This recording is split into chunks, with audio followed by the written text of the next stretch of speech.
此地不宜治病，随本官出去医治。说完，柳清月起身往牢房外走。四人相互看了一眼，点点头，将大哥小心翼翼地抬起，跟在柳清月身后。这处院子主屋是牢房，可旁边的屋子住着人，只不过那些看守的士兵早已被柳清月放倒。本官是柳清月，速速让你们韩将军过来，若是有所迟疑，你们便是本官的敌人。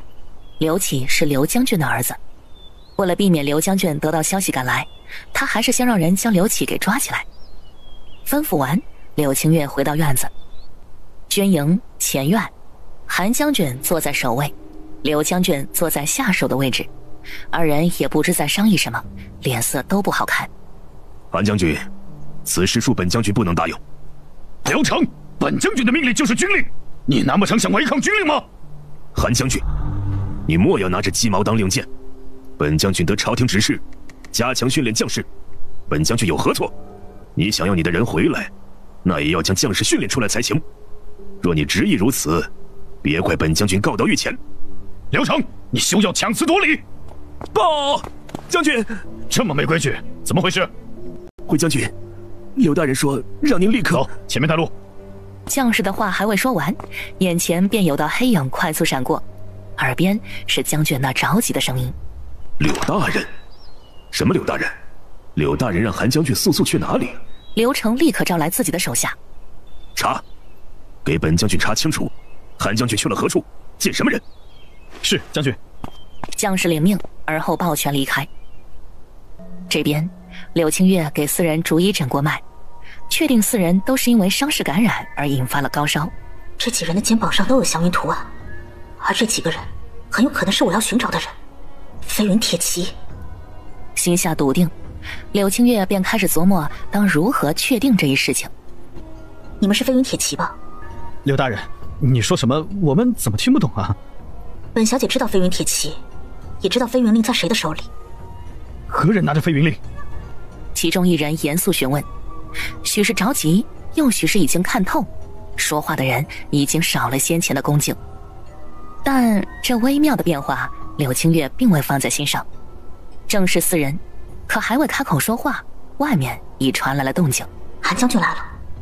不便多言，柳清月意味深长地看了一眼四人，而后转身往门口走。韩将军，刘启动用私刑，仗势欺人，被本官逮了个正着，还请韩将军帮我将人拿下。本官还有其他事进一步审问。刘大人，你能告诉本将军，那刘启究竟犯了何事？处置刘启，他倒是乐意，可是这里是军营，即便是滥用私刑，也是该交由他们军营处置。若是没有强有力的说辞，恐怕他不好让柳大人直接把人带走。本官奉旨办差，刘家的事尚且不便透露，还请韩将军配合本官的好。哟，听着柳清月说话的口吻，像是那刘家犯了什么天大的事儿，容不得旁人打探。韩将军也知道自己是问不出个什么来了，当下也没有犹豫，命人立刻将刘启拿下。韩将军，屋子里的几人曾经在你麾下，只不过几人被刘启欺负，受伤生病，本官要带他们审问，同时也请白神医为其诊治，还请韩将军莫要担心。既是柳大人办差，那便有劳柳大人了。先前听说我的人受到了惩罚，说是不服军令，让人调查此事，可那刘成百般阻挠，更甚是打着朝廷的名义来威胁我。今日倒好，落在了柳清月手里，这刘成看他还怎么放肆。一行人径直往军营外走去，可走到军营门口之时，刘将军怒气冲冲地过来了。韩将军，你抓着我儿做甚？刘成只听有人抓了自己儿子，便着急忙慌地赶来。可到了跟前，一看到自己儿子被人压着往外走，怒火噌的一下上涌。刘将军啊，你来得正好，你儿子对本大人动手，又阻碍本官办案，本官请他到刑部走一趟。不可！刘大人，你不能带走我儿。我儿在军营本分做事，怎么可能冲撞你啊？倒是你柳大人，你只不过一五品文官，为何会出现在军营？刚刚说完，又将矛头指向了韩将军。韩将军，你竟然无视军中纪律，公然让旁人随意进入军营种地，你该当何罪？一声怒斥落下，刘成的兵得到指令，立刻上前将一行人团团围住，场面忽地紧张了起来。刘成，你这是要做什么？你这是要造反吗？哼，造反？你难道不是在造反吗？无视我大周律令，放闲杂人等进入军营，打伤我儿，还妄想带走我儿，这桩桩件件，哪一件不是韩将军你造反之举？本官奉陛下旨意秘密办差，谁敢阻拦，等同造反。都滚回去！刘将军忤逆圣上旨意，你们要是敢上前一步，一律同罪。本就是掌管这边的左将军，一声怒斥，吓得那些将士全部匆匆退下，根本不敢掺和这边的事儿。韩炳，你假借圣上名义，你不得好死！本将军定要告到御前，治你个欺君之罪。是吗？正好，本大人也想知道，陛下是听你的，还是听本官的？刘成被柳清月轻松回怼，一时哑然。他心下明白，这柳清月可是陛下眼前的红人，又生了一张巧舌如簧的嘴，圣上一定会听信柳清月所言。但此刻形势于他不利，他不能眼睁睁地看着自己儿子被带走，只要被带走，他们刘家就完了。瞬间，惊恐让刘将军保持清醒，正琢磨着该如何破局。刘将军包庇阻拦本官办差，给本官将人绑了。柳清月，你竟敢放开我！刘成说话的功夫，韩将军立刻上前将人拿下。韩将军，这军营有点乌烟瘴气，下次本官过来说还是这样，本官可要参你一本了。身为左将军，名副其实的一把手，可竟然能让下面的人翻天，是该好好反省反省了。我要是有柳大人这魄力就好了。瞧瞧，堂堂三品将军都被拿下了，这刘成入了柳大人的眼，今后定没好日子了。如此，我倒是可以趁此好好肃清军营了。马车准备好，柳清月便带人离去，而军营也立刻安静了下来。此刻的京城也处在一片紧张的喧闹中，几乎满城世家都将视线落在那间酒楼，都想知道瑞世子如何了，究竟是何人想害他。白神医，还请您瞧瞧瑞世子这是怎么了？大理寺卿客气相迎，微微有些着急。此刻的大理寺卿生怕瑞世子一命呜呼了，从而连累到自己，连累到大周。瑞世子突然这样，定是那丫头做的。难怪那丫头说今日有事发生，让他哪儿都不去，就待在医馆。原来那丫头给这人下毒了。只是这么明目张胆的下毒，他难道不怕？那丫头的胆子也太大了。压下心中翻涌，白神医缓缓蹲下身子，将手搭在瑞世子的手腕上，开始诊脉。这是……只是片刻之后，白神医眼眸微惊。原来如此。周围的人全都看着白神医，看着白神医那高深莫测的神色，本就不平静的心渐渐地变得紧张起来。白神医，你可瞧出来了，瑞世子他……瑞世子中了他们梁国独有的幽毒。胡说！我们殿下……你在质疑本神医的本事？你们大梁人可真卑鄙，自己给自己下毒，还妄想让大周背锅，就是想嫁祸大周。麻烦你们换个毒药，用你们宫廷秘药来嫁祸，真当大周没人了？白神医，此事当真？白神医，你放肆！竟敢公然信口胡说，污蔑我们世子殿下，污蔑我大梁，你居心何在？污蔑？本神医何须污蔑你们一个手下败将？是不是中了你们自己宫廷的秘药？你们找来解药给你家世子试试，不是什么都清楚了吗？胡说！我们殿下怎么可能自己给自己下药？殿下他明明就是吃了这些东西才这样的，就是你们，定是你们！说话要讲证据，不然你就是污蔑我大周，有意挑起战火。白神医顿了顿，目光又看向旁边桌子，知道这一桌子菜想必没有毒吧？既然无毒，那不是你们大梁使出的计谋，又当如何解释？幽毒多用在伤口，才不容易被发现。若是口服，单是那气味足以让人怀疑。那丫头倒是好大的本事，竟然悄无声息将那秘药下给了瑞世子。那丫头是怎么做到的？自己的事情已经做完，白神医不想在这里浪费时间了，只朝着大理寺卿笃定地说了句：瑞世子中了他们大梁的毒，只要他们拿出解药服用，便可无事。本神医还有要事，且先告退了。说完便头也不回地离开衙间。大周的官员此刻全都变了脸色。你们大梁真是好阴毒的心思，竟敢阴我大周，你们好大的胆呐！先前的大梁侍卫有多放肆，现在就有多狼狈。所有人都被太医骂了个狗血淋头，硬是找不出一句可以回对的话来。大理寺卿还急着给陛下启奏此事，骂骂咧咧几句当作出气后，便向三皇子请示要进宫禀报圣上。很显然，三皇子也没想到事情会是这反转。原本他怀疑此事会同柳清月有些关系，毕竟柳清月可是出了名的和大梁人不对付，却不想竟是大梁人自己所为。事情水落石出，便也不想留在这儿了，果断带着太医等人全部离开。当柳清月回到城内时，整个京城都是斥责瑞世子的声音。都被人骂成这个模样了，那狗东西不知还有没有脸面继续待在这里。听了一会儿，见尚且没有宫里面的回应，柳清月便知这件事情应该是刚刚查清不久，圣上或许正在商议此事。老三，你且盯着驿站，督促大梁人将解药拿来，一旦解药有用，立刻将人拿下。朕要那大梁帝给这一个说法。怀王和大理寺卿不敢多话，两人领命而后离开。可一波未平，一波又起，只不过这个风波是在刑部。柳大人，什么风把你给吹到这儿来了？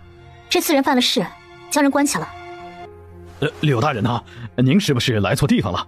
这刘将军可是朝廷命官，即便是犯了什么事，那也是交由大理寺处理。您这是来错了地方呀。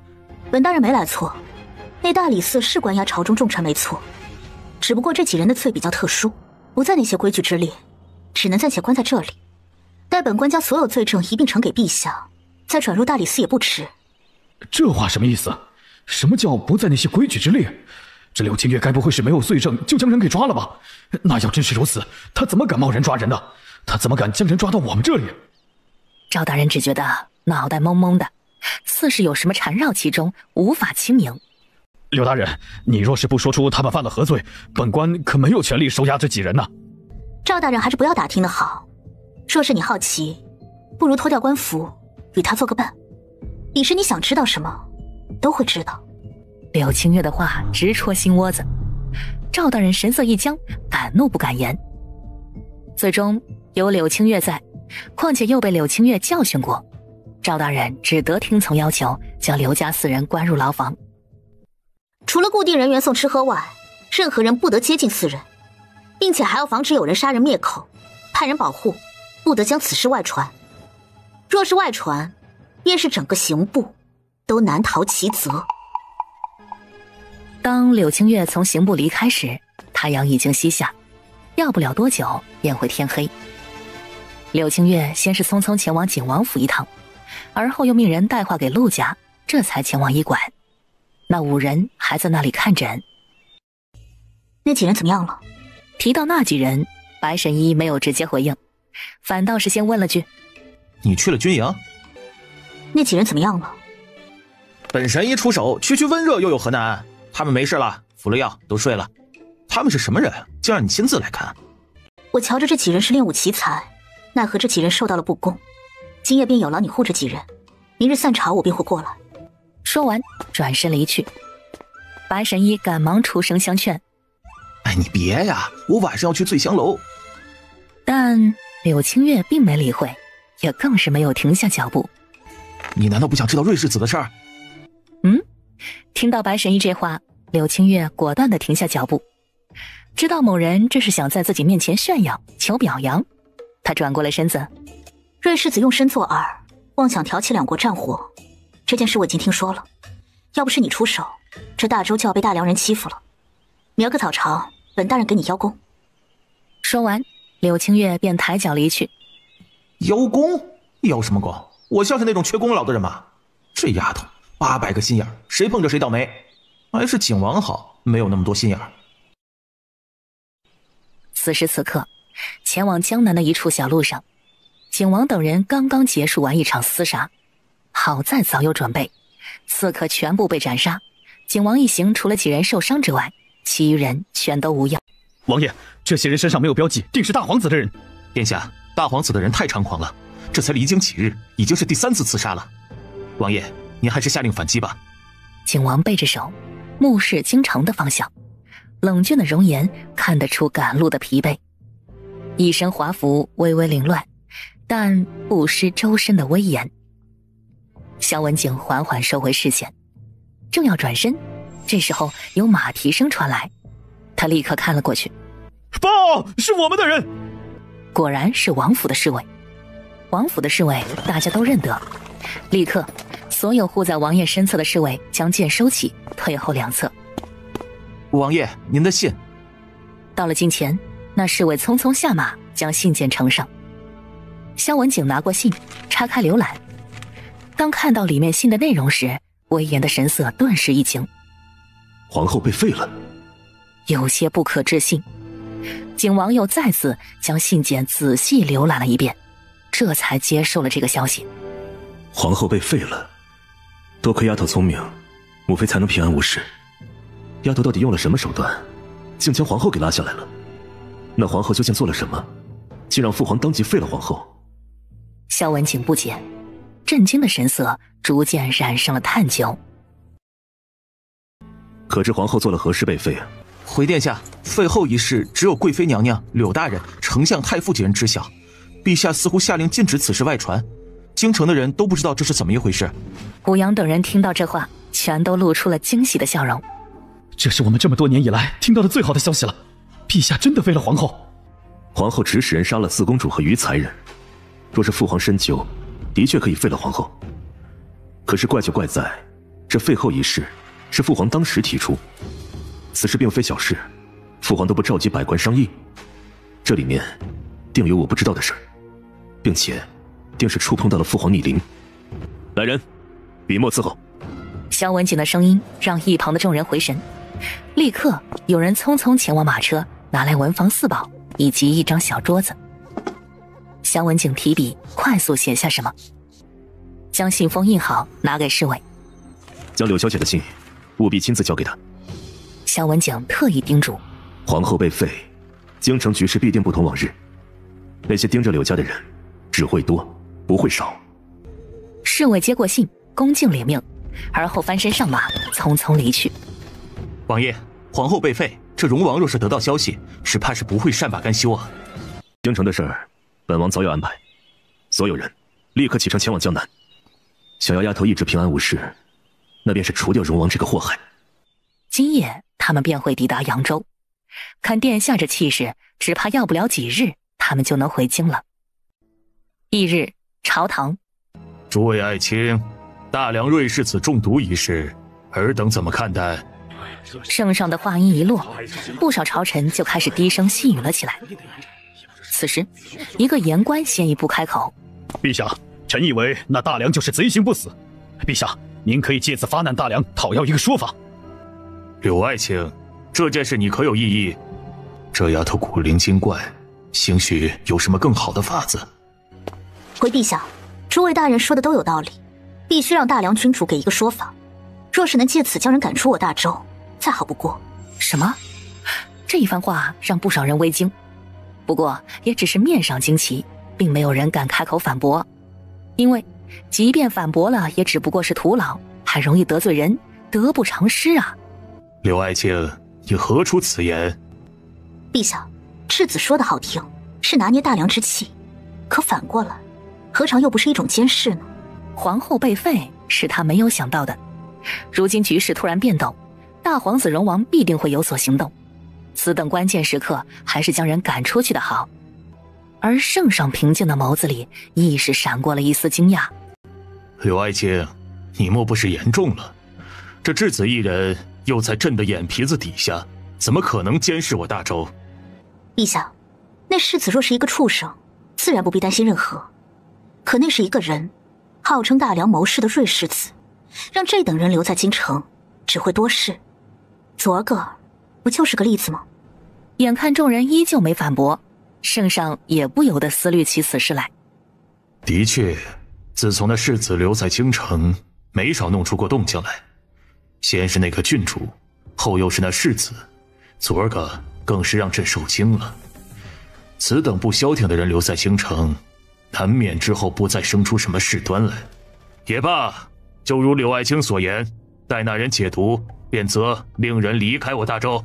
圣上的决断引得众人哗然。陛下，此事还请您三思啊！此事关两国，恐影响安泰呀。太傅大人，您是从哪儿瞧出来此事事关两国安泰？照您的意思是，我们驱赶那大梁世子，这大梁要发兵我大周？刘大人，你这是什么话？我父亲不过是有所顾虑而已，谁人不知这战事一起，伤的是百姓。太傅可真伟大，用腐朽的歪理绑架道德。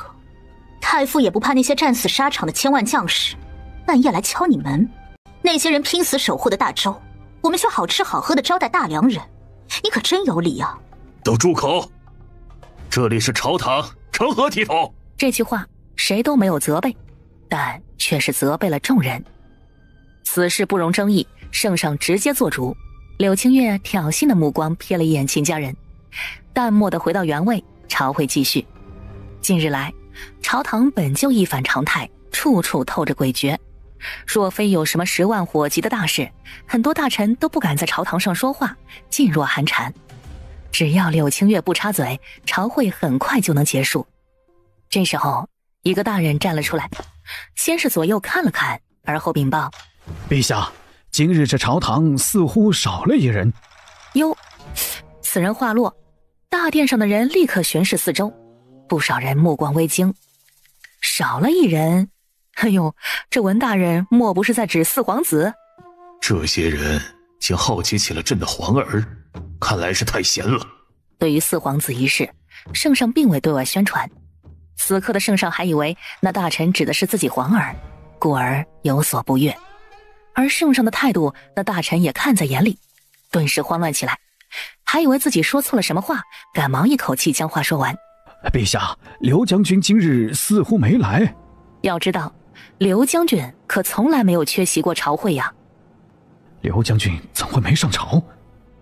陛下，臣有本要奏，此事事关重大，以免打草惊蛇，臣恳请陛下容臣稍后思禀。陆大人说的规规矩矩，仪态端正，说着将奏折举过头顶，不再说话。内侍公公赶紧上前将东西拿过，快步呈给陛下。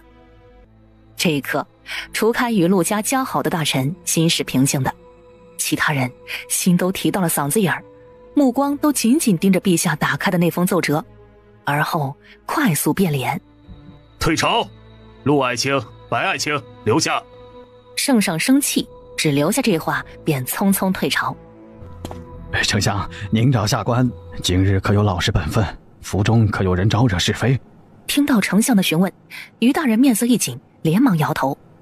绝对没有，下官早就敲打过府中所有人，不得招惹是非，便是自己吃亏也都闭上嘴巴，不得放肆。当真？当真，下官说的是实话，绝对不敢欺瞒丞相您啊。最好如你所说，若是真的出了什么事，你知道怎么做吧？是。对于于大人的回应，丞相很是满意，笑着抬手在于大人肩膀上拍了拍，而后抬脚离去。御书房，臣拜见陛下，陛下万岁万岁万岁！圣上抬手让二人起身，说这是怎么一回事？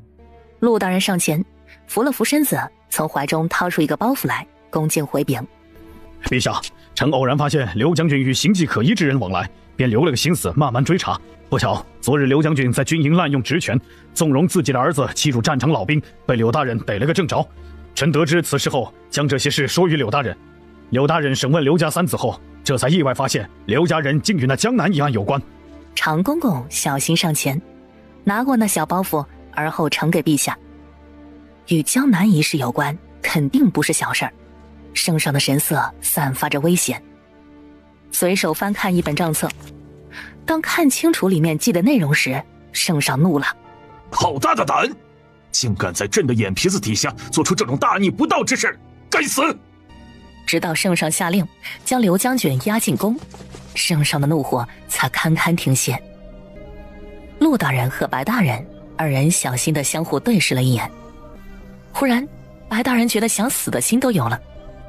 怎么就答应自己姐夫趟这趟浑水了呀？陛下正在气头上呢，他拿出于大人的罪证，这岂不是在火上浇油？陛下，臣有本要奏。准。陛下，臣偶然，臣发现于大人并非忠贤，望陛下信任呐。先前准备好的说辞，白大人已经忘了个干净，无奈之下，只好硬着头皮往下说。这白十一胆子竟然这么小，早知道他这个模样，就不让他来了。白大人说着，也从怀中拿出一样东西来。常公公上前拿过，恭恭敬敬地放在龙案上。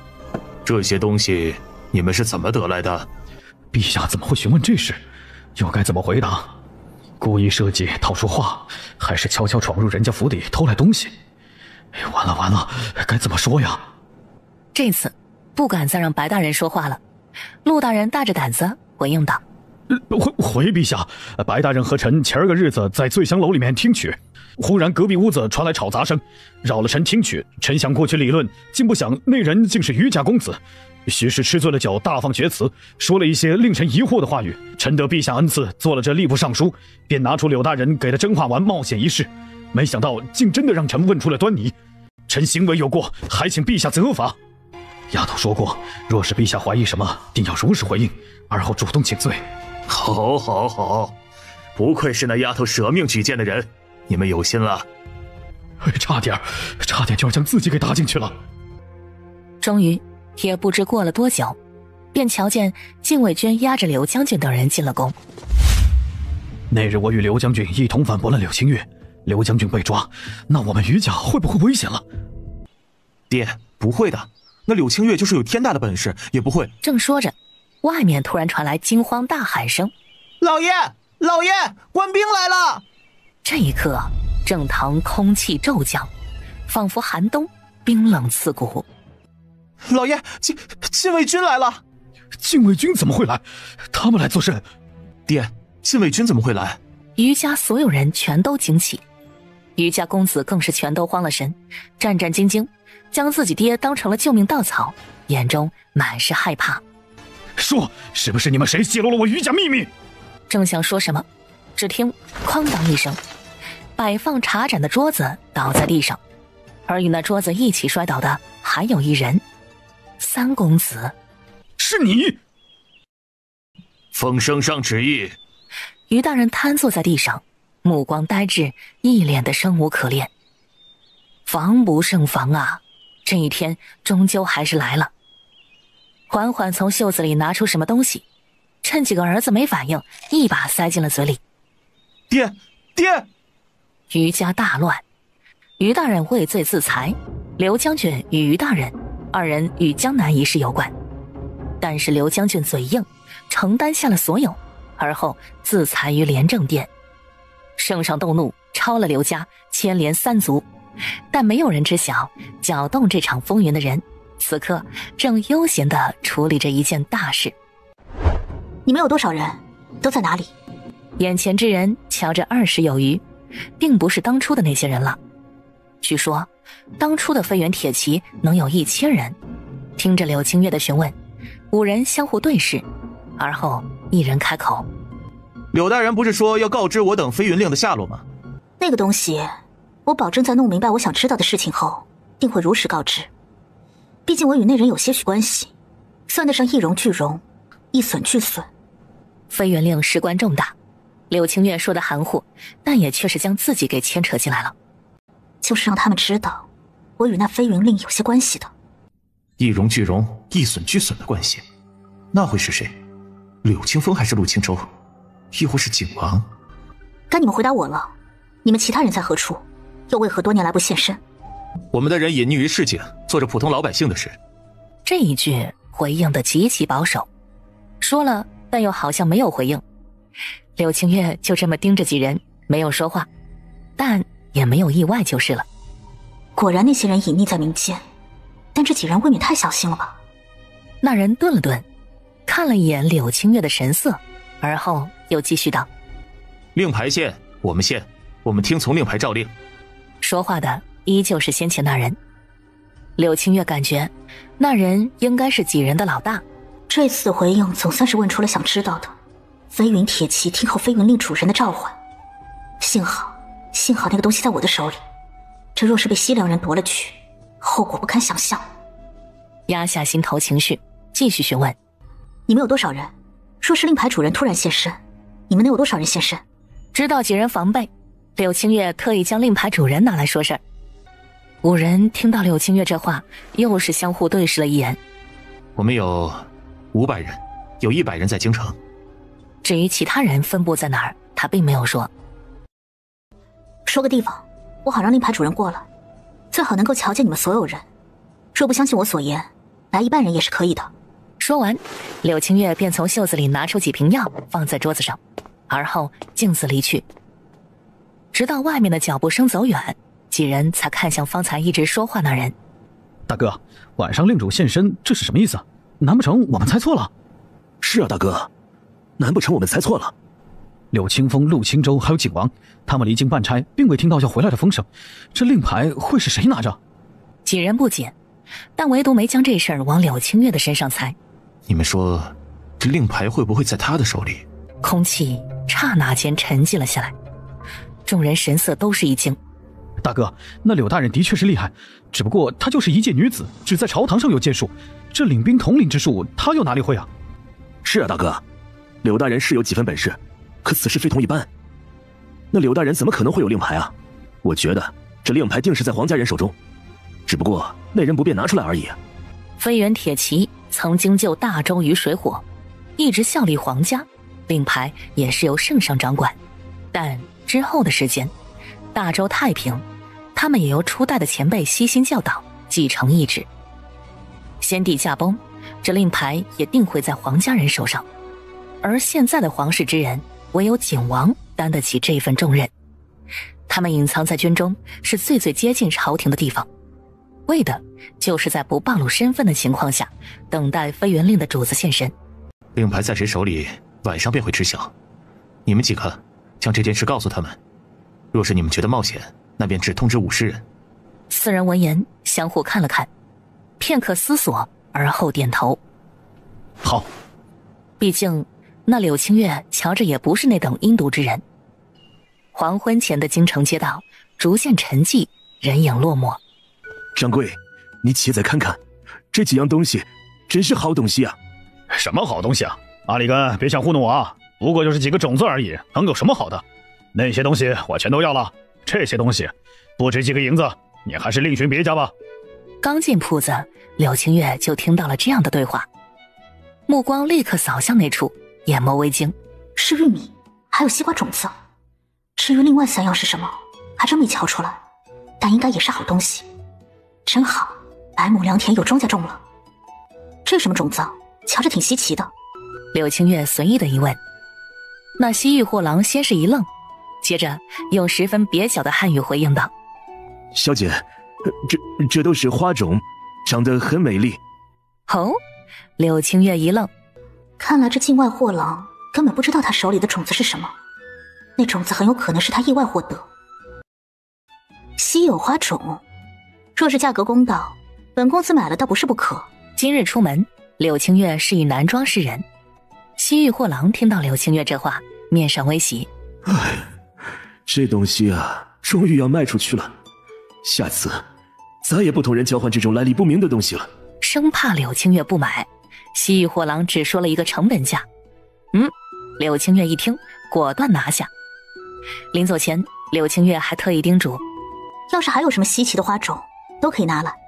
本公子就喜欢那些稀奇古怪的花种。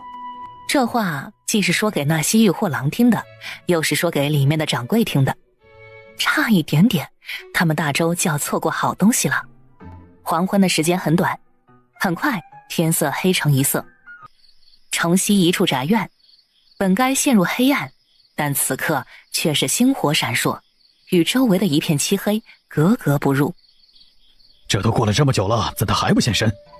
徐管事，那人或许有什么事耽误了吧？此事已经说好，那柳青月应该不会爽约，或许是因为有什么事儿而耽误了。那被前身称作为徐管事的人，瞧着30有余，威严且有魄力。听到前身的话，神色未变，可脸上依旧有些许防备。没人知道，柳青月此时正在暗处看着院子里的众人，也正好将方才的对话听了进去。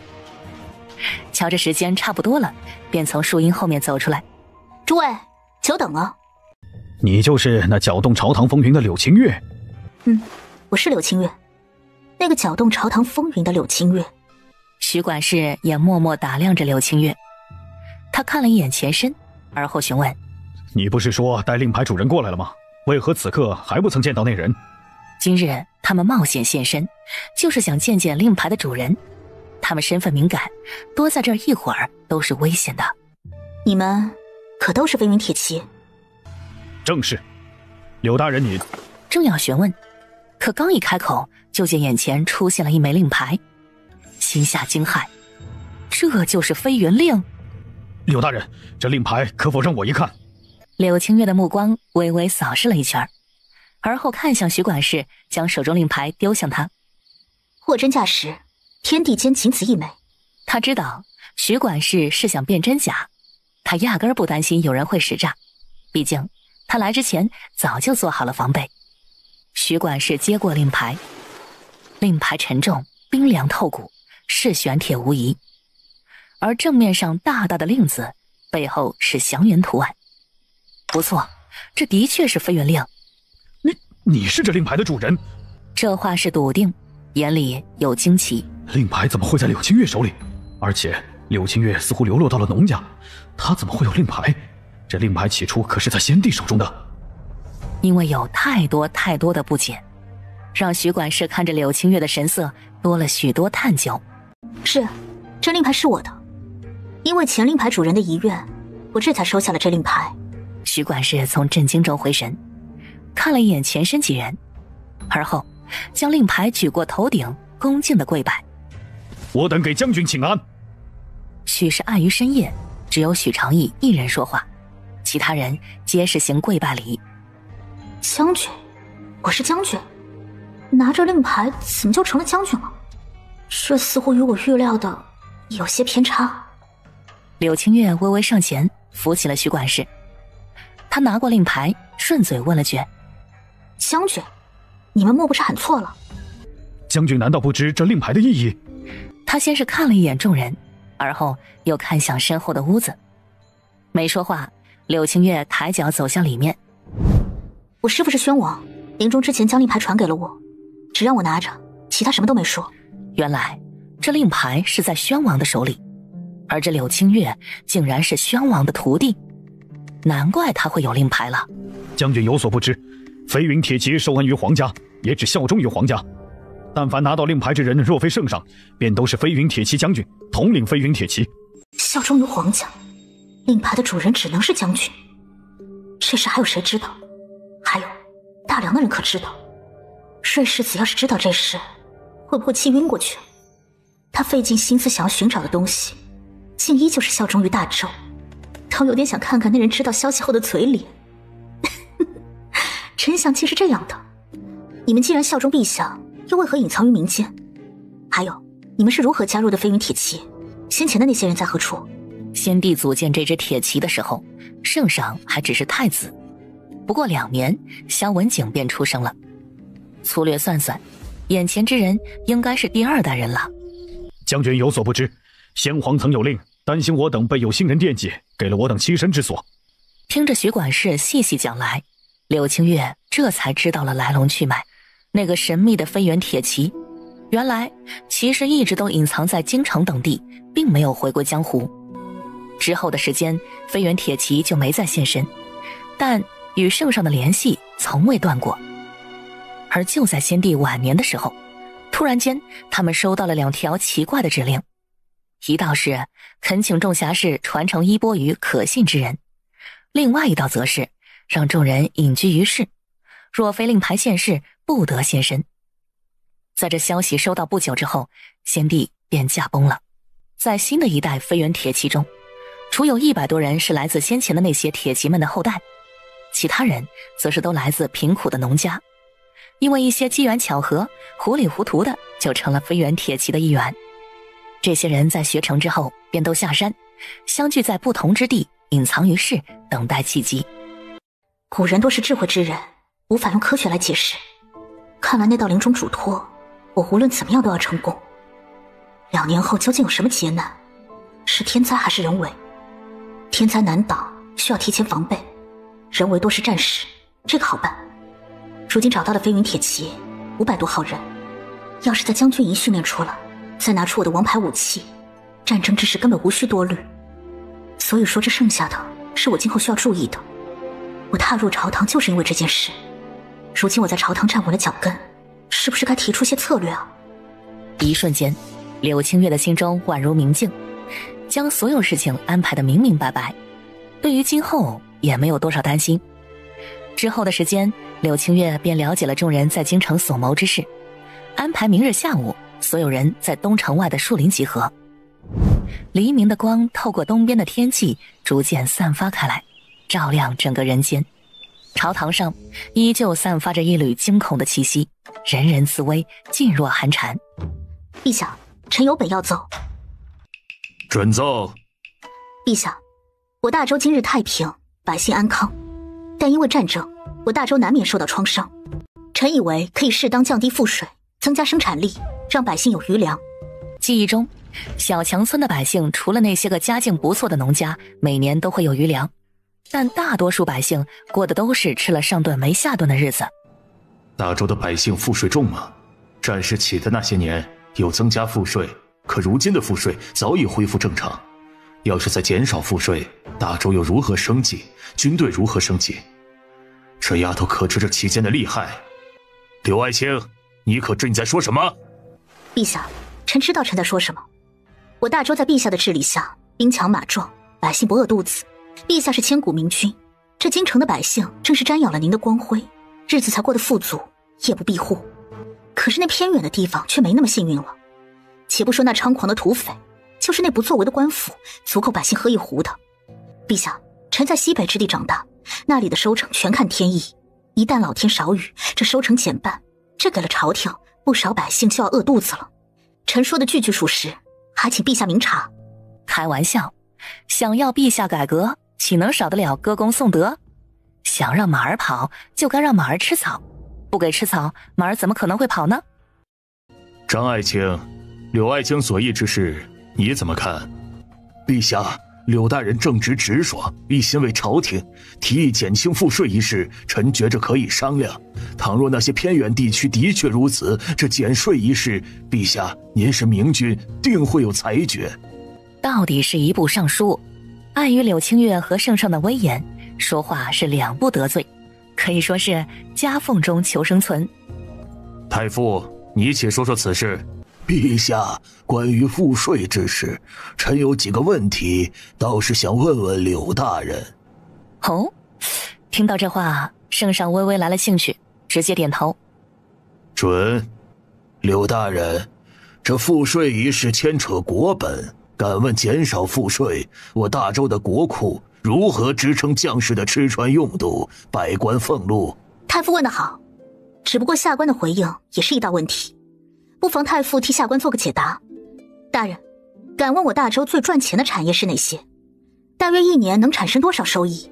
我大周最赚钱的行业，那便是盐、铁，还有江南的漕运。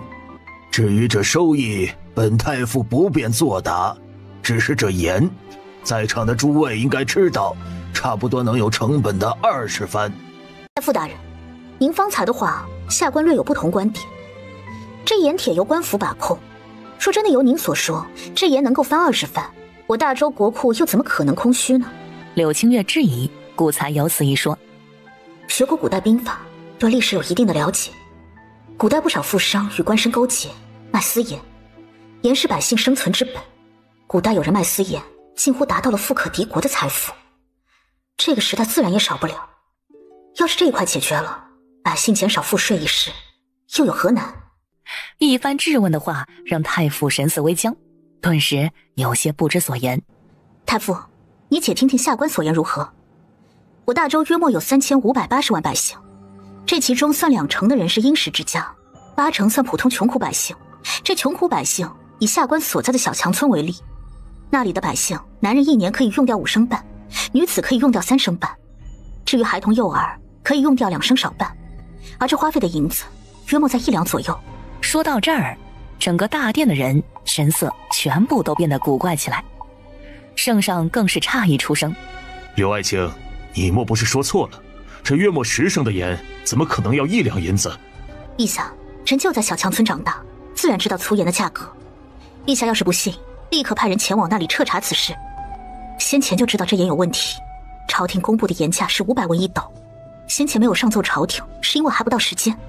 大家伙全都紧张起来了，直觉告诉他们，今日这朝会呀，恐怕又要不太平了。张大人，这盐铁所得的银两都是由你们户部掌管，这价格也是由你们来昭告天下。你身为户部尚书，怎么可能不知？是啊，张大人，这件事究竟是怎么一回事？你如实说来，陛下或许不会惩罚你。说话之人，不是吏部的官员，就是中书省的官员。这些大臣中，但凡是与外省官员能沾点关系的，纷纷站出来指责张大人。张大人，西北之地的盐价或许是有心人为之，你不如将盐收账本拿来，本官瞧上一瞧，我大州的盐收究竟有没有问题？下官定能从账目中看出这盐收有没有问题。哦，对了，陛下，臣今日发现了一个让粗盐提纯的法子，大大可以减少人工成本，让普通百姓也能吃得起细盐。想要凭空找事儿，那也要给点甜头才是啊。果然，柳清月的话让陛下眸光大惊。你会提盐之法？皇帝究竟有多大的本事，竟教出了这等徒弟？这丫头会可以减少成本的法子。陛下，臣不敢欺君，待张大人将账目拿来，臣过目后便可将法子呈上。圣上沉浸在一片喜悦中，他知道提盐之法若是改进，会给大周带来多大的好处。没有迟疑，直接下旨让人去户部把账目给拿过来。父皇，柳大人有提盐之法，乃我大周之福。可既然他找出了这一法子，为何不直接献上？要是提盐之术真的有所降低支出，那这里面所节省出来的银子用来补充偏远地区的赋税，儿臣觉着此事倒也不算是难事。怀王说话比较巧妙，赞美柳清月的同时，还不忘提出异议。一番话说完，又赶紧补充了一句：父皇，现在是朝会时间，文武百官都在这里等着，要是盐收账目没有错处，不知这……殿下说的在理，这是朝堂，不是下官的一言堂。倘若那账目有问题，殿下给下官赔个不是也不是不行。要是没有问题，下官愿意奉上比玄铁还坚硬的炼钢之法。毕竟我们小强村买的盐价格并不便宜。柳爱卿，你说的钢是什么东西？大多数人的目光全都落在柳清月身上，唯有怀王阴沉着脸，貌似被全世界遗弃，全身散发着不得志的冷意。竟敢口出狂言，让本王以堂堂皇子给他赔礼。陛下，钢是从铁里面提取出来的坚硬物质，可以做成兵器，可断兵器。哦，这世间竟还有这等利器？要是他们大周有这种兵器，那岂不是再也不怕他国来犯了？很明显，圣上也想到了这点，故而心思激动，也没怀疑柳清月话的真假。他知道，柳清月既然敢说出来，那就真的有。正要开口询问钢的事情，可先前派出去的人回来了，那人手里拿着厚厚的账册。陛下，盐收的确有假，这账目不对，少了约摸30%的矿盐数量。什么？你说清楚。回陛下，据这账本上所记载，这处盐矿每月产出约为2万5千斤，这本身没有问题。可问题却是在支出太过异常，竟要支付80人的银两，这显然不对。80人的盐矿，臣有幸去过，人家一日便可提取1000斤盐矿，这数量上面显然不对。柳清月说得相当笃定，这次圣上没说话，有人就忍不住了。柳清月，你知不知道你在说什么？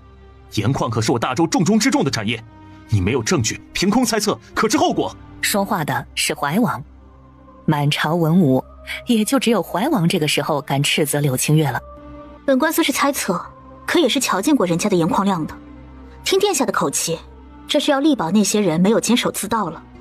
柳清月，你放肆！本王并未力保他们，本王……殿下有什么话跟陛下说吧。殿下身为皇家人，发现有人提出质疑，理应调查清楚，而不是直接否认。不然臣以为殿下就住在矿岩作坊，对什么都清楚。这一番话气坏了怀王，惊呆了众人。只是还不等众人有所反应，便又听到柳清月的话：陛下，只是查一查而已，并不麻烦。更何况这种产业本该多加巡查的，要是没有监守自盗那更好，若是有，也能尽快挽回损失，铲除朝中蛀虫。陛下，待新的提盐之法传授下去，我们大周产的盐只会更多更好，而且还能高价卖给其他国家，这都是我们大周的财富啊！这一番话，柳青月说的是深情并茂，层层递进，不仅强调了蛀虫存在的危害，还畅想了未来，结结实实的给陛下画了个大饼。就仿佛，要是因为这事儿而误了要事，那便是沉重的损失了。既然柳爱卿发现了端倪，查一查自然是极好的。圣上认同，视线看向一众朝臣，琢磨着此事该让谁去做呢？这时候，三皇子怀王又站了出来。父皇，儿臣愿为父皇效劳。殿下且慢，您方才有阻拦臣之意，为避嫌，殿下该是待在京城等待结果的好。柳青月，你放肆！你可知你在对谁说话？殿下，臣就事论事罢了。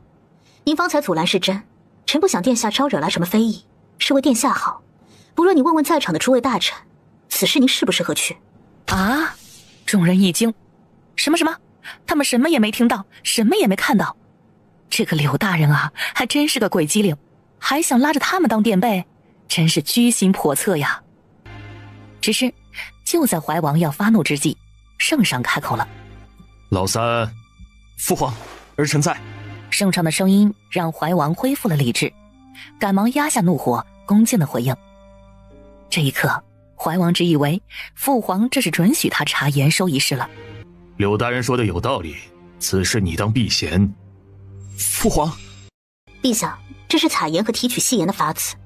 要是陛下没有可靠之人，臣这里倒是有个不错之人，不论是地位还是学识，都能震慑那些监守自盗之辈，给陛下一个交代。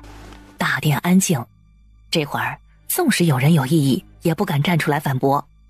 不用想都知道，这柳大人啊，定是又要举荐什么连带官了，肯定又是要拿命做赌。圣上看着那些图，眼睛里的惊喜都隐藏不住，心下更是连连惊叹，收起图纸，这才看向柳青月。柳爱卿要举荐什么人啊？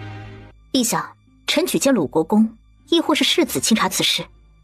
一来二人身份尊贵，是皇亲国戚，有一定的威严，可以震慑那些别有用心之人；二来鲁国公和世子有功夫，可以防身，避免遭人迫害。陛下，臣有异议。鲁国公和鲁世子二人多年未曾参与朝政，恐能力有限，难以完成此任务。陛下，臣附议。鲁国公和世子虽有博学，可终究没有涉足朝政，此事还是另寻他人的好。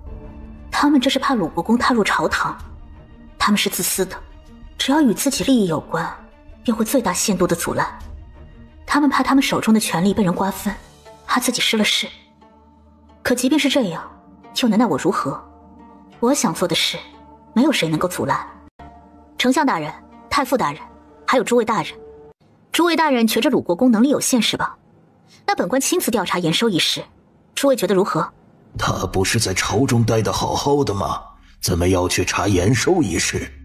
刚才还在举荐鲁国公的，此刻突然变了主意，究竟哪句话是真的？盐矿遍布大周，意味着要巡查大周多个地方。以柳青月那本事，这若是巡视一圈大周，那后果不堪设想啊！柳青月，你将这里当何处？怎能如此儿戏？盐收一事乃是大事，柳大人你前后不一，这是闹哪样？柳大人，你是有几分本事，可你身上还有差事，不便查盐收一事吧？而那些朝臣，此刻却像是霜打的茄子，全都蔫了。他们可以反驳鲁国公，但是不敢反驳柳青月。整个大殿，除了3个有权有势的人开口反驳，其余人全都是安安静静的站着。丞相大人、太傅大人、怀王殿下，鲁国公究竟有没有本事？你们3位应该是最清楚的吧？柳青月说话直言不讳，一句别有深意的话，让在场的3人都心下一惊。立刻有人就要开口，别急着抢话。鲁国公之所以离开朝堂，又不是因为他做了什么错事。我朝律法也并未规定离开朝堂的国公不能再次为陛下效力。太傅大人、丞相大人急着拿国公爷的能力说事，这未免有些不太地道吧？哦，对了，既然提到能力，那还是拿出来说说的好。2位在朝中担任要职，想来定是有着什么非凡的成就。只是近些时日的事，2位大人在朝中这么久，竟然没有听到一丝风声。这让人有些想不明白啊。柳清月，你放肆！你竟敢对本丞相无礼！柳清月，你休要强词夺理。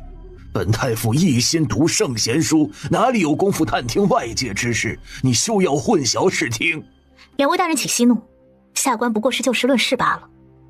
下官初到京城，便能发现京城纨绔子弟欺负百姓的事儿。两位口口声声说为陛下效劳，但却又瞧不见那些事情，这是为何？柳清月，你放肆！不仅以下犯上，还胡说八道，扰了朝堂秩序。父皇，儿臣……陛下，求陛下明察。若非上次臣发现纨绔子弟之恶行，也不会查到某些人的罪行。丞相和太傅自己都没有做好的事，却要求人家鲁国公，臣觉得不公，求陛下明察。柳清月突然喊冤，犀利直白的言语彻彻底底激起了太傅和丞相压制的最后一丝怒火。柳清月，你放肆！放肆！声音落下，二人齐齐白眼一翻，华丽丽的晕过去了。众人微愣，而后炸开了锅，大殿内陷入一片嘈杂。今日柳清月的威名注定要在众人心尖上留下一笔了。太傅和丞相被弃冤一事，圣上也并没有责怪柳清月，让人将二人抬出去，拍板准了鲁国公查延收一事。待延收一事查清楚，再定夺减少赋税一事。此事拍案决定，众人也没要事启奏，于是朝会便散了。柳清月，柳清月正要离开大殿，突然间身后传来怀王的怒声：“怀王殿下，你有事？”柳清月，你难道不怕哪日失了势？殿下为何觉着本官会失势？柳清月，你别得意，我是皇子，定是圣宠不断，你只是一臣子，踩着别人的尸骨获得圣宠，你注定要为你今日所举付出代价。我们走着瞧。甩下这话，怀王怒气离去。柳清月眨眨眼睛，有些莫名其妙，搞得好像我欺负了这个皇子似的。这么大人了，除了说几句狠话还能干什么？不过是投了个好胎罢了，就这性子，我分分钟完虐。老爷，大喜呀！什么喜事啊？瞧你那没出息的样子。老爷，今日朝会，太傅和丞相两人被柳大人气晕了。什么？有这回事？老国公先是微微震惊，而后便恢复如常，坐在石凳上，端起茶盏，喝起茶来。这的确算是一件喜事。那丫头我就知道是个无法无天的，将那两个老东西气晕，哼，活该他们招惹那丫头。管家看着老爷眼角的笑意，而后继续道：那两人真是可恶，柳大人发现延收有问题，举荐咱家大老爷彻查此事，那两人生怕大老爷入朝，可劲儿的阻拦呐。你说什么？柳清月举荐了松腾？那丫头竟真的举荐了我儿子，只是那丫头举荐的时候怎么不跟我通个气呀？还有，陛下准了没？这么多年没为陛下办过差，陛下会不会不信任我们呢？管家是鲁国公府的老人了，自然也知晓主子的心思。听到老国公询问，连忙点头回应：柳大人据理力争，陛下准了差事。可不是据理力争嘛，都把那两人给气晕过去了。可见那柳大人的舌辩能力无人能及呀，就是陛下都没责怪柳大人。他们国公府终于不用再避讳什么了。老爷，宫里来人了，请大老爷入宫一趟。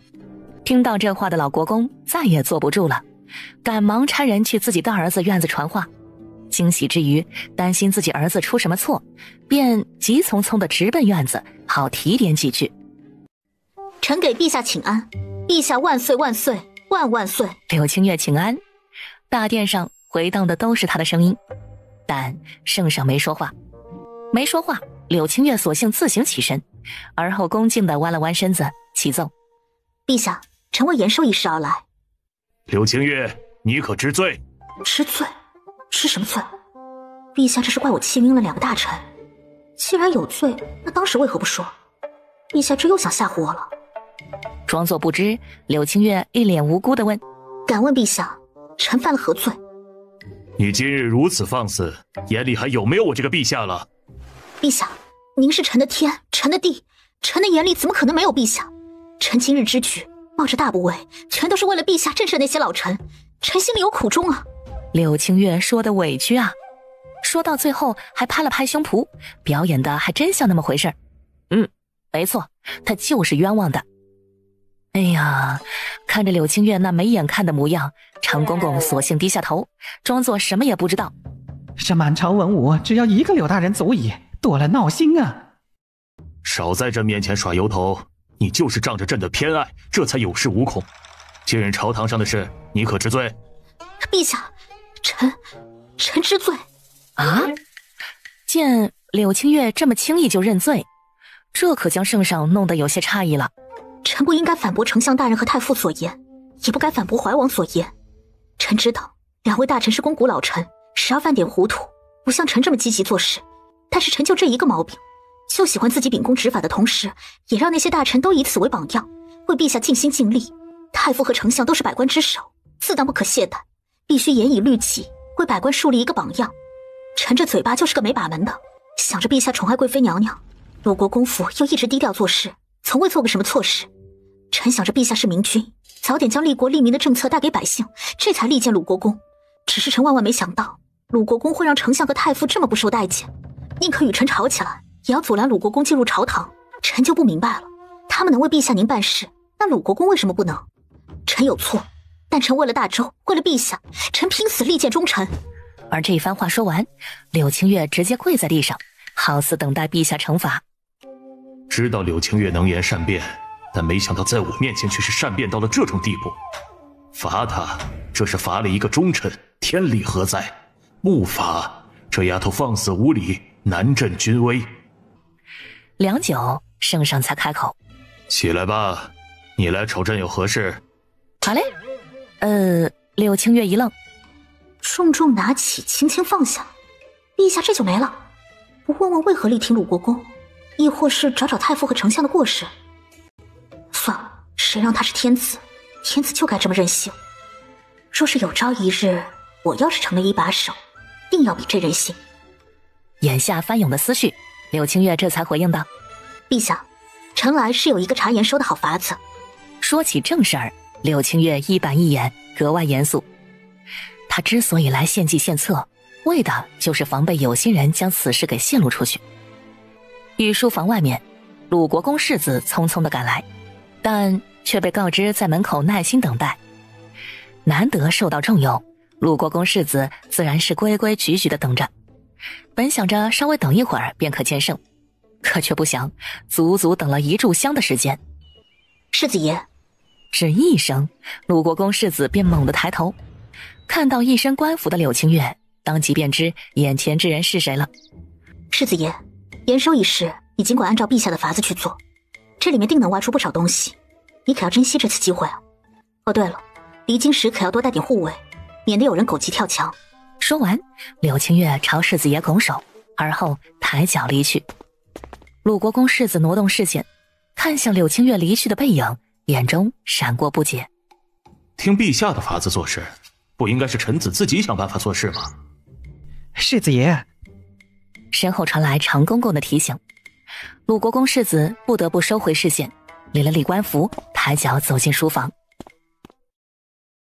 哎呦，丫头啊，你可回来了！来，这些啊都是贵妃娘娘送来的。那嬷嬷可说了啊，贵妃娘娘很感激你，说你有空就去她那儿坐坐。对于外面的事，刘老夫人根本不知，这还是先前柳青月特意叮嘱府中，不得将外面的事传进府，为的就是怕老夫人担心。丫头啊，你说说看，你究竟做了何事，竟让贵妃娘娘派人亲自来传话呀？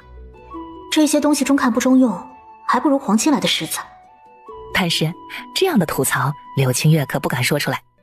不过是一件小事而已，没想到贵妃这么客气，送了这么多东西来。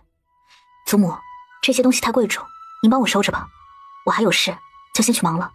说完，也不给老夫人再反应的机会，脚底抹油，直接溜了。柳青月回院子换上一身素雅的裙子，让丫鬟梳了个简单的发髻，便匆匆地出了府。刚走到将军府门口，二房父子就来了。柳大人，你这个时辰过来，不用办差的吗？以柳二爷的官职，这还不到散职的时间，他竟然敢出现在他们将军府，我那是闲职，事情已经做完，可以散职。回应之后，刘二爷将重点放在考核仪式上，催问道：昨儿个说的今日，我们准备好了，走吧。生怕柳清月会反悔，刘二爷说话比较急切，说完就要往外面的马车走。哼，柳清月唇角勾起一抹嘲讽，哟，这是想蹭他的马车呢。来福，把车赶回去，本小姐不用车了。你莫不是想反悔？柳青山没说话，而是阴沉着脸瞪着柳清月。柳二爷，你着急出门没带脑子，你那个耳朵听到本官说不去了。他才懒得和他们浪费时间呢。柳清月双手一背，抬脚往前走，路过两父子身边时留下一句：今日的机会给你们了，考不过被众人嘲笑，可别恬不知耻的过来求见。要是再来，本官可要让那白神医上门给你们瞧瞧身子。柳家父子闻言神色微惊，这二人再怎么蠢笨，也是听出了最后那句话的意思，这是在明晃晃的威胁他们呀。爹，那贱人别忘了我们的事。说完，刘二爷便只得往家走，准备马车。柳青山不得已，只能咽下怒火，快步跟上。书香楼，京城才子吟诗作对的儒雅场所，因为曾经有人得贵人赏识，从这里进入朝堂，书香楼因此而得名。姑娘，在下陈有才，家父在翰林院当差，在下瞧着姑娘面生，敢问姑娘是哪家千金啊？说话之人是个粉面书生，看似斯斯文文，可那眼神却明显有几分轻佻。姑娘莫怕，姑娘是第一次来这儿吧？来这里都是以文会友，方才陈公子多有冒失，还请姑娘莫要怪罪。要是平常女子听到这话，定然会客气回应，从而与人搭话。但可惜啊，眼前之人并不是普通女子，而是让文武百官都忌惮的柳清月。劳烦公子让开。柳清月这副态度是那公子没想到的。姑娘，你这是何意？本公子好心。公子的好心还是留给那些寒门学子吧。说完，柳清月便抬脚走上楼梯，而被柳清月服了面子，那李刚脸色很是难看。李兄，没想到你比我还不受待见啊。陈有才本就生气方才李刚插足贬低他，此刻逮着机会了，顺嘴就嘲笑了一句：我倒要看看那女子是个什么来路，没有几分学识，看她怎么待得下去。柳清月寻了个地方坐下，点了一壶茶，等待那两人过来。不过随着一阵鼓点声，所有人都收回了视线。比试开始。哦，听到声音，柳清月好奇的起身看向楼下，只见楼梯拐角处张贴了几张纸，看周围那些才子模样，这是比试的题目。姑娘，今日楼主比试，乔姑娘这坦然自若的模样，定是不在话下吧？姑娘不必谦虚，不妨让我等瞧瞧姑娘的才学。这几个文人学子可真讨厌，便是做了官了也不是什么好鸟。眼眸清冷，扫向众人，最后落在那位姓李的公子身上。你们可知本小姐是谁？姑娘，你是哪家千金不重要，要是你能做出那上面的题，这必将会让你的名声大噪，博一个才女的名声。这比试你要是错过了，恐怕与你的名声不好吧。言外之意就是来了不比试，那便是无才，要被嘲笑的。看着眼前几人，柳清月淡漠的唇角勾起了一抹笑，正要说话，楼下却传来一声动静。哎，你们听说了吗？柳大人来这儿了。什么？柳大人来了书香楼？立刻因为这段对话，整个书香楼瞬间都躁动了起来。李刚几人也听到了楼下动静，几人赶紧看向楼下，而后好似察觉到什么，几人相互对视了一眼，眼里是不可置信。应该不会这么凑巧吧？柳清月，上来吧。柳大人，我等今日冒犯了，还请柳大人息怒。小的不知是柳大人驾临，多有冒犯，还请柳大人责罚。既然知道冒犯了，那就滚远点，莫要招人嫌。他不想耍什么官威，只不过眼前的人瞧着的确是太碍眼了，尽是耽误他时间。柳大人好大的威风啊！柳二爷看到这一幕，酸酸地说了句：这才哪到哪儿啊？柳二爷难道忘了您在将军府门口耍过的威风了？我求于他，还趁机冷嘲热讽，试图败坏他名声，这狗东西怎么长成的人样啊？诸位学子都来做个见证，柳家二房想让本官为柳青山谋一个前程，本官做事向来有规矩，今日特地在这里当众考核，诸位都是才子，不妨做个见证，免得某些人心有不服。柳清月，你怎么能这样说？刘老爷要是连这话都听不了，那还是请回吧，免得等会儿出了丑，自己下不来台。柳清月六亲不认的言语，让刘二爷父子俩只得咬牙忍着。本官事务繁忙，现在开始。柳清月不耐烦地说出这话，而后从袖子里掏出一张折叠在一起的纸。这是考题，只有3道题，涉猎广泛，限时1炷香的时间。诸位有想尝试的，也可以参与进来。第一题，某地山匪多，又穷苦又干旱，百姓穷苦，食不果腹。倘若你是这个县的县令，在没有朝廷拨款的情况下，2年时间，如何破局？柳家父子二人怎么都没想到柳清月要出的题会是这，微微惊奇之后，心下乐开了花。第二题，倘若你本事过人，勤恳为民，有一个贵人愿意给你一条捷径，你是否会愿意？无论是与否，请给出答案。因为接受了第一题的古怪，第二题的内容众人也顺其自然的都接受了。很快第3题又出来了，请介绍自己和自己的家庭，家里哪个人让你印象深刻？柳清月的题在古怪的路上一去不复返，但因为那人是柳清月，没有人敢嘲笑和质疑这3道题。柳清月的目光环视了一圈周边，让小厮拿来香点起，而后坐着喝茶。1炷香的时间说快也快，时间还没到，柳青山就答完了。其他学子也纷纷呈上了自己的答卷，加上柳青山，总共有15张卷子。诸位是不是觉得方才的题很古怪？是，不过没有人敢回应。3道题，第1道题重点考谋略，涉及农工商；第2题考人性，贵在自强不息；第3题考孝道，涉及家族门风。倘若有人3道题都有涉及，那便是通过。你耍诈！这题怎么可能涉及那么多？柳青山气势汹汹，但却说不出所以然来。自己蠢笨还要怪本官？你科举考试要是没考好，莫不是要怪朝廷，要怪陛下？你胡说，我们没有。没有，那就闭上你们多事的嘴，不服就滚蛋。柳清月斥责完，才开始看卷子。柳家父子羞愤跺脚，本想甩袖离去，但心存一丝侥幸，硬是厚着脸皮留了下来。当然，周围人都对柳家父子指指点点，小声议论。那个柳青山抄袭了别人策论，被赶出了书院，竟然还妄想巴结柳大人进朝堂。众人的思绪渐渐地看向了柳清月，只见柳清月拿着笔，在手中的试卷上圈圈点点画着什么。偌大的书楼因为柳清月，此刻全都是静悄悄的。赵方才、于新贵、叶文山12个名字很快就点完，但这里面可没有柳青山的名字。那些被点名的人全部都紧张地看向柳清月，眼含期待。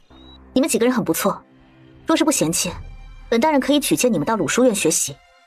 什么？你要让那些穷书生去鲁书院？鲁书院呐，要知道鲁书院可是鲁国公府上开设的书院，只对何家学子，从来不对外。柳青山，本官敢笃定，你这辈子定颇有出息。你瞧不起穷书生？好，我柳清月今日在这里放话，即日起，谁若是教你这个品德败坏的人学习知识，就是与我柳清月为敌；谁若是与你们2房提供便利，同样等同于与我柳清月为敌。你！柳家二爷拟了半天，愣是什么都没说出来。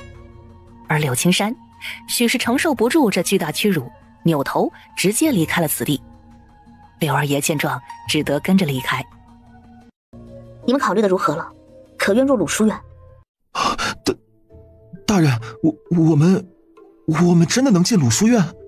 柳清月将几人神色看在眼中，没有回应，而是又重新坐回位置，提笔匆匆写下什么，而后重新装好，盖上自己的印章，说：将这封信拿到鲁国公府，你们自然能进。周围的人几乎都要被这天大的机遇给眼红到发疯。柳大人，您是我朝第一新贵，文武双全，也请您给我们一些机会吧。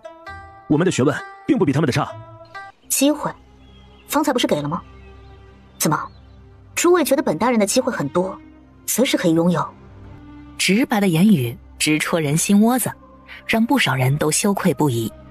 柳清月也没时间在这里耗，将信拿给那12人中的1人，转身离去。柳清月的亲笔信件送到了老国公手里。老国公浏览过信上的内容后，神色古怪：老爷，那几个书生真的要进鲁家书院？管家也是不解，微微惊奇：柳大人举荐哪里不成？为何举荐来我们鲁国公府？他难道不知道我们鲁国公府的书院只收本家学子吗？你知道什么？这说出去的话怎么可能有假？还不快去将那几人带来，容本老爷瞧瞧。那丫头真是个不知天高地厚的，竟敢在信里说万事俱备，只欠东风。这丫头难道不怕信被有心人拿了去，从而大做文章？12个寒门学子走进鲁国公府，规规矩矩，不敢乱开。在见过老国公后，便被安排进了书院。将军今日来，怕不只是试探我等功夫吧？的确，你们本事不弱，可诸位已经是飞云铁骑一员，有着保家卫国之责。可战事凶险，若诸位的本事再强些，这未来上了战场，可是一道保命符。这是冷兵器时代，战场上刀剑无眼，稍不留神就会丢了小命。既然由我掌管飞云铁骑，我这个将军就要对所有将士负责。柳清月声音不大，微微压制，但在场的100人正好都听得清清楚楚。本将军这里有一套训练身体机能的法子，只要你们每日按时训练，不出100日，本事定高于现在。将军说的这个法子，可是将军献给陛下的那个法子？徐管事又再次抛出疑问，问出的话也直击要害。这个法子具有万能之能，弱者练习它便是变强者，强者练习它只会更强。诸位的功夫都是经过身经百战而达到如今成就，只不过诸位的招式相较于本将军输在了力量、速度之上。若是能够提升这2者，那诸位便是高手中的高手。这番话没有承认，也没有否认，而是将话题自然而然的就引到了别处。还请将军赐教。徐管事声音落下，众人又异口同声：请将军赐教。虽是异口同声，但众人都有所压制，没敢出太大声音，以免会招来什么人。之后的时间，柳清月开始将人编组，而后亲自传授基本功。这里的基本功，除了现代的负重跑步、仰卧起坐等基础锻炼，还有耳辨八方、眼观六路等比较高难度的训练。不过，对于那些传承了几千年的鼓舞，柳清月暂时没有提及。忙碌的时间总是过得很快，柳清月回府的时候已经是月上中天了。柳清月回到屋子，浴桶里的水已经冷却。这个天儿洗冷水澡，对于这个时代的柳清月而言，算是一件幸福的事儿。简单洗了个澡，柳清月没有睡意，索性便走到院子里观赏夜景。难怪原主的师傅没有将飞云令交给当朝陛下，这跟当初的猜测一样，以丞相为首的百官遮挡了陛下的视线。因为圣上没有立太子，皇子间的斗争日益明显，朝堂乌烟瘴气，地方官员又不作为，以公谋私，盗匪猖獗。原主的师傅或许什么都知道，担心飞云铁骑成为那些皇子争权的牺牲品，这才没有贸然将飞云铁骑拿出来。只是不明白的是，原主那三脚猫的功夫能够担此大任，是那师傅知道原主的真实身份，还是别的？今日他问了一些他所不解的，虽然多数全都解开，但唯一这个问题久久在脑海中徘徊。烦死了，这道家真是神秘。真是的，为什么他总有种自己被人窥探的错觉啊？想想都感觉十分惊恐。飞云铁骑已然现身，朝堂局势已然被打破，接下来需要将重心放在未来之事上。这2年之后究竟会有什么灾难？我一个现代人需要让我这个现代人来拯救，那场灾难会是什么？战争、大旱、洪涝，还是地龙翻身？这些事儿在放空摆烂的脑袋里不由自主地浮现。所有能被称之为灾难的事儿，再想到地龙翻身，柳清月冷不丁坐直身子，神色微微惊恐，而后赶紧进屋，拿出自己平日随身携带着的小本本，翻开一页，将这个可能给记录下来。细风微微起伏，滑动寂静的空气轻轻流动。几个黑衣人悄悄摸进柳清月的院子，柳珠和柳玉手持长剑，站在屋门后面，静静地看着外面正在缓缓挪动的黑影。眼瞅着那些黑影已经来到他们屋子前，二人不再隐藏，一人开门，另外一人直接甩出暗器。黑暗的空气中，有人来不及闪躲，被暗器刺中，而后毒发。竟然有毒！敢闯这里，一个都别想走！柳珠和柳玉的突然出现，让黑衣人立刻改变了策略，留下4人拖住2人，而其他3人则快速地冲向那间屋子。寂静的院子被兵器碰撞声打破，血腥味很快霸占空气，朝着周边飘散。院子里剑气相搏，带起剑锋，引得树叶沙沙作响，尘土飞扬。柳玉和柳珠与黑衣人你来我往数十招，直到将黑衣人全部斩杀，这才发现柳清月不知何时坐在了院子里，而先前摸入姑娘屋子里的人全部都惨死在脚下。姑娘请恕罪，我们看看这都是什么人？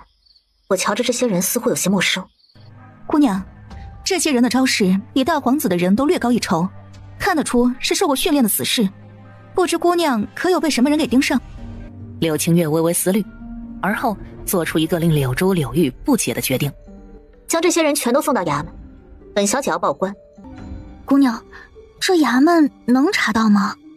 衙门要是能查到，先前本小姐都不会自己查了。今日这事，本小姐要将这件事闹大，越大越好。柳清月在院子里坐了会儿，而后回了屋子。不过几个时辰后的黎明很快悄然而至，降临人间。朝会如期而至，